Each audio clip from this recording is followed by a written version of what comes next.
ಗೆಳೆಯರೇ ನಮಸ್ಕಾರ, ಹೇಗಿದ್ದೀರಿ ಎಲ್ರೋ? ಗೆಳೆಯರೇ, ವಿಜಯ್ ಸಿಎಂ ಆಗಿ ಕೇವಲ ಒಂದೇ ತಿಂಗಳಲ್ಲೇ ಅವರ ಪಕ್ಷದ ಲಂಚಾವತಾರ ಶುರುವಾಗಿ ಹೋಗಿದೆ. ತಮಿಳುನಾಡಲ್ಲಿ ಅದಕ್ಕಾಗಿ ಪ್ರತಿಭಟನೆಗಳು ಶುರುವಾಗಿವೆ. ಅಗಸ ಹೊಸದರಲ್ಲಿ ಎತ್ತಿ ಎತ್ತಿ ಒಗೆದ ಅನ್ನೋ ಗಾದೆ ಇದೆ. ಅದೇ ರೀತಿ ವಿಜಯ್ ಮಾತು ಕೇವಲ ಪ್ರಚಾರಕ್ಕೆ ಚೆನ್ನಾಗಿರುತ್ತೆ. ಇನ್ನೊಂದು ಕಡೆ ಅಣ್ಣಾಮಲೈ ಟಿವಿಕೆ ಸರ್ಕಾರದ ವಿರುದ್ಧ ರೊಚ್ಚಿಗೆದ್ದಿದ್ದಾರೆ. ಅದಕ್ಕೆ ಕಾರಣ ಆಗ್ತಾ ಇರೋದು 10 ವರ್ಷದ ಬಾಲಕಿಯ ಮೇಲೆ ಕೊಯಮತ್ತೂರಲ್ಲಿ ನಡೆದಿರೋ ಸಾಮೂಹಿಕ ಅತ್ಯಾಚಾರ ಮತ್ತು ಮದುರೈನಲ್ಲಿ ನಡೆದಿರೋ 16 ವರ್ಷದ ಬಾಲಕನ ಹತ್ಯೆ. ಹಾಗಾದ್ರೆ ವಿಜಯ್ ಪಕ್ಷದ ನಾಯಕರು ಪ್ರತಿ ಅಂಗಡಿ ಮತ್ತು ಲಾರಿಗಳಿಂದ ಲಕ್ಷ ಒಂದು ತಿಂಗಳಿಗೆ ವಸೂಲಿ ಮಾಡೋಕೆ ನಿಂತಿರೋದು ಯಾಕೆ? ಪೊಲೀಸರು ಯಾಕೆ ಅವರ ವಿರುದ್ಧ ದೂರನ್ನ ಸ್ವೀಕರಿಸದೆ ನಾಟಕ ಮಾಡ್ತಾ ಇದ್ರು? ವಿಜಯ್ ಈಗಲೂ ಮಾತಾಡದೆ ಸೈಲೆಂಟ್ ಆಗಿರೋದು ಯಾಕೆ? ಮುಂದೆ ವಿಜಯ್ ಕೈಲಾಗದ ಮುಖ್ಯಮಂತ್ರಿ ಅನ್ನಿಸಿಕೊಳ್ತಾರ? ಎಲ್ಲವನ್ನ ಈ ವಿಡಿಯೋದಲ್ಲಿ ನೋಡ್ಕೊಂಡು ಬರೋಣ ಬನ್ನಿ. ಗೆಳೆಯರೇ, ತಮಿಳುನಾಡಲ್ಲಿ ಟಿವಿಕೆ ಹೆಚ್ಚು ಕ್ಷೇತ್ರಗಳಲ್ಲಿ ಗೆದ್ದು ಅಧಿಕಾರಕ್ಕೆ ಬಂತು. ಅವರಿಗೆ ಕೆಲವರು ಬೆಂಬಲವನ್ನು ಕೊಟ್ಟರು. ವಿಜಯ್ ಅವರನ್ನು ನೋಡಿ ಕೆಲವರು ಇಂತಹ ಮುಖ್ಯಮಂತ್ರಿ ಇರಬೇಕು, ನಮ್ಮ ರಾಜ್ಯದಲ್ಲೂ ಹೀಗೆಲ್ಲ ಆಗಬೇಕು ಅಂತ ಅಂದ್ಕೊಂಡಿದ್ದು ನಿಜ. ಝೀರೋ ಟ್ರಾಫಿಕ್ ಇಲ್ಲ, ರಸ್ತೆಯಲ್ಲಿ ಅವರ ಕಾರನ್ನು ಅವರೇ ಚಾಲನೆ ಮಾಡ್ತಾರೆ, ಒಬ್ಬ ಚಾಲಕನನ್ನು ಇಟ್ಕೊಂಡಿಲ್ಲ, ಇವರೇ ಒಂಥರ ದೇಶಕ್ಕೆ ಮಾದರಿ ಅಂತ ಮಾತಾಡಿದ್ದು ಆಯಿತು. ಇದೇ ಸಿಎಂ ವಿಜಯ್ ಪ್ರಮಾಣ ವಚನ ಸ್ವೀಕಾರ ಮಾಡಿದ ನಂತರ ನಮ್ಮ ಸರ್ಕಾರದಲ್ಲೇ ಲಂಚವನ್ನು ತೆಗೆದುಕೊಳ್ಳೋ ಯಾವುದೇ ಶಾಸಕರು ಇರಲ್ಲ, ಹಾಗೇನಾದರೂ ತಗೊಂಡ್ರೆ ಅವರನ್ನು ಸರ್ಕಾರದಿಂದ ವಜಾ ಮಾಡಿಬಿಡ್ತೀನಿ ಅನ್ನೋ ಡೈಲಾಗನ್ನು ಹೇಳಿದರು. ಆದರೂ ಅವರ ಪಕ್ಷದಲ್ಲಿ ಗೆದ್ದಿರೋ ಶಾಸಕರಲ್ಲಿ ಸುಮಾರು 42 ಜನರ ವಿರುದ್ಧ ಜಾಮೀನು ರಹಿತ ಕೇಸುಗಳಿವೆ. ಅಪ್ಪಿತಪ್ಪಿ ಅವರಿಗೆ ಶಿಕ್ಷೆ ಆದರೆ ಆ ಕೇಸುಗಳಿಗೆ ಜಾಮೀನು ಸಿಗೋದೇ ಇಲ್ಲ. ತಮಿಳುನಾಡಲ್ಲಿ ಟಿವಿಕೆ ಪಕ್ಷದಲ್ಲಿ 50% ಅಭ್ಯರ್ಥಿಗಳ ವಿರುದ್ಧ ಇಂತಹ ಕೇಸುಗಳಿವೆ. ಟಿವಿಕೆ ತಮಿಳುನಾಡಲ್ಲ, ಇಡೀ ಇಂಡಿಯಾದಲ್ಲೇ ನಂಬರ್ 1. ಅದೇ ಇಂತಹ ಕ್ರಿಮಿನಲ್ಗಳಿಗೆ ಟಿಕೆಟ್ ಕೊಟ್ಟಿರೋದ್ರಲ್ಲಿ. ಅದರಲ್ಲಿ ಸುಮಾರು 18% ಅಭ್ಯರ್ಥಿಗಳು ನಾಮಪತ್ರವನ್ನು ಸಲ್ಲಿಕೆ ಮಾಡುವಾಗ ಅಫಿಡವಿಟ್ನಲ್ಲಿ ಇದೆಲ್ಲವನ್ನು ದಾಖಲು ಮಾಡಿಲ್ಲ. ಇನ್ನುಳಿದವರು ದಾಖಲು ಮಾಡಿದ್ದಾರೆ. ಇಂತಹ ಶಾಸಕರನ್ನು ಇಟ್ಕೊಂಡು ವಿಜಯ್ ಯಾವುದೇ ಅಕ್ರಮ ಇಲ್ಲದೆ ಸರ್ಕಾರ ನಡೆಸ್ತೀನಿ ಅಂದಾಗ ನನಗೆ ನೆನಪಾಗಿದ್ದು ಒಂದು ಕ್ಷಣ ಅರವಿಂದ್ ಕೇಜ್ರಿವಾಲ್. ಈಗ ಅಂಥದ್ದೇ ಲಂಚಾವತಾರದ ಕೆಲಸ ತಮಿಳುನಾಡಲ್ಲಿ ವಿಜಯ್ ಪಕ್ಷದಿಂದ ಶುರುವಾಗಿದೆ. ಈ ತಮಿಳುನಾಡಿದೆಯಲ್ಲ, ಅಲ್ಲಿ ಇಟ್ಟಿಗೆ ಫ್ಯಾಕ್ಟರಿಗಳು ಜಾಸ್ತಿ. ಒಬ್ಬ ಮಾಲೀಕ 10 ರಿಂದ 15 ಇಟ್ಟಿಗೆ ಕಾರ್ಖಾನೆಗಳನ್ನು ಹೊಂದಿರ್ತಾನೆ, ಸಾವಿರಾರು ಜನರಿಗೆ ಕೆಲಸವನ್ನು ಕೊಟ್ಟಿರ್ತಾನೆ. ಈಗ ವೆಲ್ಲೂರಿನ ಟಿವಿಕೆ ಯೂನಿಯನ್ ಕಾರ್ಯದರ್ಶಿ ವಿಜಯ್ ಕುಮಾರ್ ಮತ್ತು ಟಿವಿಕೆ ಪಕ್ಷದ ಮತ್ತೊಬ್ಬ ಯೋಗ್ಯ ಲೋಕೇಶ್ ಇಟ್ಟಿಗೆ ಕಾರ್ಖಾನೆ ಮಾಲೀಕರಿಂದ ದುಡ್ಡನ್ನು ಕೇಳಿದ್ದಾರೆ ಅನ್ನೋ ಆರೋಪವನ್ನು ಮಾಲೀಕರು ಮಾಡ್ತಾ ಇದ್ದಾರೆ. ಅದಕ್ಕೆ ಸಾಕ್ಷಿಗಳು ಈಗಾಗಲೇ ಸೋಷಿಯಲ್ ಮೀಡಿಯಾದಲ್ಲಿ ಸಿಗುತ್ತವೆ, ನೋಡ್ಕೊಳ್ಳಿ. ಇಲ್ಲಿ ಯಾರೋ ಒಬ್ಬರು ಇಲ್ಲ ಇಬ್ಬರು ಆರೋಪವನ್ನು ಮಾಡಿದರೆ ಅಯ್ಯೋ ಬಿಡ್ರಿ, ರಾಜಕೀಯ ಷಡ್ಯಂತ್ರವನ್ನು ಯಾರೋ ಮಾಡಿದ್ದಾರೆ ಅಂದ್ಕೊಳ್ಬಹುದಾಗಿತ್ತು. ಆದರೆ ಎಲ್ಲ ಇಟ್ಟಿಗೆ ಕಾರ್ಖಾನೆ ಮಾಲೀಕರು, ಅಂಗಡಿ ಮಾಲೀಕರು ಮತ್ತು ಲಾರಿಗಳನ್ನು ಅಡ್ಡ ಹಾಕಿ ಅವರ ಬಳಿ ಕೂಡ ತಿಂಗಳಿಗೆ 1 ಲಕ್ಷದ ಹಣವನ್ನು ಕೊಡಬೇಕು, ಇಲ್ಲದೇ ಇದ್ದರೆ ನಿಮ್ಮ ವ್ಯಾಪಾರ ವ್ಯವಹಾರಗಳು ನಡೆಯಲ್ಲ, ನಿಮ್ಮ ಪ್ರಾಣವನ್ನೇ ತೆಗಿತೀವಿ ಅಂತ ಹೆದರಿಸಿದ್ರು ಅನ್ನೋದನ್ನು ಹೇಳ್ತಾ ಇದ್ದಾರೆ. ಒಂದು ಕಡೆ ಇಟ್ಟಿಗೆ ಕಾರ್ಖಾನೆ ಮಾಲೀಕರು ಒಂದು ಕಾರ್ಖಾನೆಗೆ 1 ಲಕ್ಷದ ಹಾಗೆ ದುಡ್ಡನ್ನು ಕೊಡಬೇಕು. ಒಬ್ಬ ಮಾಲೀಕ 10 ಕಾರ್ಖಾನೆ ಅಥವಾ ಅಂಗಡಿಗಳನ್ನು ಹೊಂದಿದ್ರೆ 10 ಲಕ್ಷವನ್ನು ಟಿವಿಕೆಗೆ ಕೊಡಬೇಕಾಗತ್ತೆ. ಇಷ್ಟೆಲ್ಲ ಆದಮೇಲೆ ಮಾಲೀಕರು ಪೊಲೀಸ್ ಠಾಣೆಗೆ ದೂರನ್ನು ಕೊಡೋಕೆ ಹೋದರೆ ಪೊಲೀಸರು ಆ ದೂರನ್ನು ತೆಗೆದುಕೊಳ್ಳದೆ ಹೋಗಿ ಅವರ ಪಕ್ಷ ಅಧಿಕಾರದಲ್ಲಿದೆ, ಸ್ವಲ್ಪ ದಿನ ಆದಮೇಲೆ ಮಾತಾಡೋಣ, ಈಗ ಅಡ್ಜಸ್ಟ್ ಮಾಡಿಕೊಳ್ಳಿ, ಏನೋ ಒಂದು ಸ್ವಲ್ಪ ಹೆಚ್ಚು ಕಮ್ಮಿ ಮಾಡಿ ಕೊಟ್ಬಿಡಿ ಅಂದ್ರಂತೆ.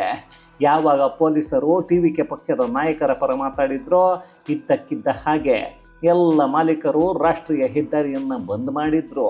ಅಲ್ಲೇ ಪ್ರತಿಭಟನೆ ಶುರುವಾಯಿತು. ಅದಾದ ನಂತರ ರೆವಿನ್ಯೂ ಅಧಿಕಾರಿಗಳು ಸ್ಥಳಕ್ಕೆ ಬರ್ತಾರೆ. ಯಾರು ಲಂಚ ಕೇಳಿದ್ರೋ ಅವರ ವಿರುದ್ಧ ಕ್ರಮವನ್ನು ತೆಗೆದುಕೊಳ್ತೀವಿ ಅಂತ ಹೇಳಿದರು. ಬರೀ ಬಾಯಲ್ಲಿ ಹೇಳಿದರೆ ಪ್ರತಿಭಟನಾಕಾರರು ಅದನ್ನು ನಂಬೋ ಪರಿಸ್ಥಿತಿಯಲ್ಲಿರಲಿಲ್ಲ. ಅದಕ್ಕೆ ಪತ್ರದಲ್ಲಿ ಬರೆದು ಅದಕ್ಕೆ ಸಹಿಯನ್ನು ಹಾಕಿಕೊಡಿ ಅಂದರು. ಅದಾದ ಮೇಲೆ ಅವರು ಬರೆದು ಸಹಿಯನ್ನು ಹಾಕಿಕೊಟ್ರು. ಈಗ ಪೊಲೀಸರು ಪತ್ರದಲ್ಲಿ ಬರೆದು ಕೊಟ್ಟಿದ್ದಾರೆ. ಮುಂದೆ ಅದೇನು ಮಾಡ್ತಾರೆ ಅನ್ನೋದು ಗೊತ್ತಿಲ್ಲ. ತಮಿಳುನಾಡಿನ ಗೃಹ ಇಲಾಖೆ ಸಿಎಂ ವಿಜಯ್ ಅವರ ಬಳಿಯೇ ಇದೆ. ಆದರೂ ಪೊಲೀಸರು ಇಂತಹ ಕೆಲಸವನ್ನು ಮಾಡೋಕೆ ನಿಂತಿದ್ದಾರೆ ಅಂದರೆ ಇದನ್ನು ವಿಜಯ್ ಅವರು ಮಾಡಿಸ್ತಾ ಇಲ್ವಾ?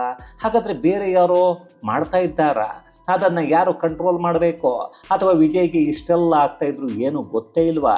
ಇದು ಯಾವ ರೀತಿಯ ನಾಟಕ ಅನ್ನೋದನ್ನು ಜನರೇ ಅರ್ಥ ಮಾಡ್ಕೋಬೇಕು. ಲಂಚ ಕೊಡೋಕೆ ಮಾಲೀಕರು ಒಪ್ಪಿಕೊಂಡಿದ್ರೆ ಅದೆಷ್ಟು ಸಾವಿರ ಕೋಟಿ ದುಡ್ಡು TVK ಪಕ್ಷವನ್ನು ಸೇರ್ತಾ ಇತ್ತು ಒಂದು ಸಲ ಯೋಚನೆ ಮಾಡಿ. ಈಗಲೂ ಕೆಲವರು ಹೇಳಬಹುದು, ಅಯ್ಯೋ ಬಿಡಿ ಸರ್, ಈ ವಿಷಯ ವಿಜಯ್ಗೆ ಗೊತ್ತಿರಲ್ಲ ಅಂಥವರಿಗೆ ನಾವು ಏನು ಮಾಡೋಕ್ಕೆ ಆಗಲ್ಲ. ಇದೇ ಕೆಲಸವನ್ನು DMK ನಾಯಕರು ಹಿಂದೆ ಮಾಡ್ತಾಯಿದ್ರು. ಅದೇನೇ ಆದರೂ ಅಧಿಕಾರಕ್ಕೆ ಬಂದು 1 ತಿಂಗಳಲ್ಲಿ TVK ಲಂಚಾವತಾರದ ಭಾಗ ಎಕ್ಸ್ಪೋಸ್ ಆಗ್ತಾ ಇದೆ. ಮುಂದೆ ಇನ್ನೂ ಅದೇನು ನೋಡಬೇಕು ಗೊತ್ತಿಲ್ಲ. ಇಷ್ಟೇ ಆಗಿದ್ರೆ ಪರವಾಗಿಲ್ಲ. ಇನ್ನು ಮೊನ್ನೆ ಕೊಯಮತ್ತೂರಲ್ಲಿ ನಡೆದಿದ್ದ 10 ವರ್ಷದ ಬಾಲಕಿಯ ಮೇಲಿನ ಸಾಮೂಹಿಕ ಅತ್ಯಾಚಾರಕ್ಕೆ ವಿಜಯ್ ಪ್ರತಿಕ್ರಿಯೆ ಕೊಟ್ಟರು. ಪಾತಿಕೆಗಳನ್ನು ಸುಮ್ಮನೆ ಬಿಡಲ್ಲ, ಅದೇನೋ ಮಾಡಿಬಿಡ್ತೀನಿ ಅಂತ ಮಾತಾಡಿದರು. ಅವರು ಚುನಾವಣೆಗೆ ನಿಂತಾಗ ಕೂಡ ಇದನ್ನೇ ಹೇಳಿದರು, ಹೆಣ್ಣು ಮಕ್ಕಳ ರಕ್ಷಣೆ ಮಾಡೋದೇ ನನ್ನ ಮೊದಲ ಗುರಿ ಅಂತ. ಈಗ 10 ವರ್ಷದ ಬಾಲಕಿಯ ಮೇಲೆ ಅತ್ಯಾಚಾರ ಆಗಿ 4-5 ದಿನಗಳೇ ಕಳೆದು ಹೋದವು. ಕೇವಲ ಒಂದು ಹೇಳಿಕೆ ಕೊಟ್ಟು ಸುಮ್ಮನಾಗಿದ್ದಾರೆ. ಕೊಯಮತ್ತೂರಲ್ಲಿ ಪೊಲೀಸ್ ಅಧಿಕಾರಿಗಳು ಈ ಕೇಸಿಗೆ ಸಂಬಂಧಪಟ್ಟ ಹಾಗೆ ಪ್ರೆಸ್ ಮೀಟ್ ಮಾಡುವಾಗ ಸಿಕ್ಕಾಪಟ್ಟೆ ನಗ್ತಾ ಇರೋ ವಿಡಿಯೋ ವೈರಲ್ ಆಗ್ತಾ ಇದೆ. ಅದು ಈಗ ದೇಶಾದ್ಯಂತ ಟ್ರೆಂಡಿಂಗಲ್ಲಿ ಇದೆ. ಅಧಿಕಾರಿಗಳು ಒಂದು ಹೆಣ್ಣು ಮಗುವಿನ ಮೇಲೆ ಸಾಮೂಹಿಕ ಅತ್ಯಾಚಾರ ಆದಾಗ ಅದಕ್ಕೆ ನಗೋದಾದರೆ, ಅವರ ಮನೆಯ ಯಾವುದಾದ್ರೂ ಹೆಣ್ಣು ಮಕ್ಕಳ ಮೇಲೆ ಅತ್ಯಾಚಾರ ಆಗಿದ್ರು ಇದೇ ಕೆಲಸವನ್ನು ಮಾಡ್ತಾ ಇದ್ರಾ ಅಂತ ನಾನು ಕೇಳ್ತಾ ಇಲ್ಲ, ಸೋಷಿಯಲ್ ಮೀಡಿಯಾದಲ್ಲಿ ಜನರು ಕೇಳ್ತಾ ಇದ್ದಾರೆ. ಹಾಗಂತ ಪೊಲೀಸ್ ಅಧಿಕಾರಿಗಳು ನಗಬಾರದ ಅಂದರೆ ಅಲ್ಲಿನ ಪರಿಸ್ಥಿತಿ ಯಾವುದು, ಯಾವ ಸಮಯದಲ್ಲಿ ನಗ್ತಾ ಇದ್ದಾರೆ ಅದು ಕೂಡ ಮಾಧ್ಯಮಗಳ ಮುಂದೆ ಅನ್ನೋದು ಬಹಳಷ್ಟು ಪ್ರಾಮುಖ್ಯತೆ ಪಡೆದುಕೊಳ್ಳುತ್ತೆ.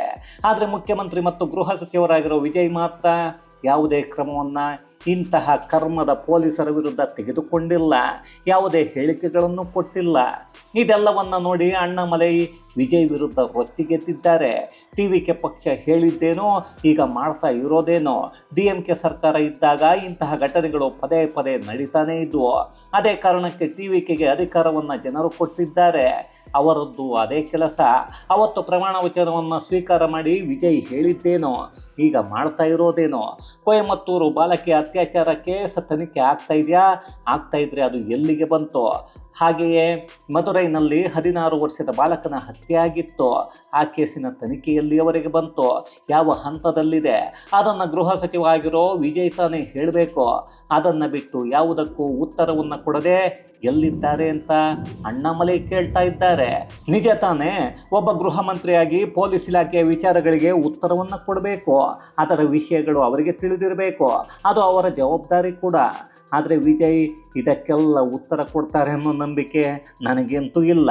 ಯಾಕಂದರೆ ಆ ಕೇಸುಗಳ ವಿಚಾರದಲ್ಲಿ ಏನಾಗ್ತಾ ಇದೆ, ಆ ತನಿಖೆ ಎಲ್ಲಿಗೆ ಬಂದಿದೆ ಅನ್ನೋದೇ ವಿಜಯ್ಗೆ ಗೊತ್ತಿಲ್ಲ.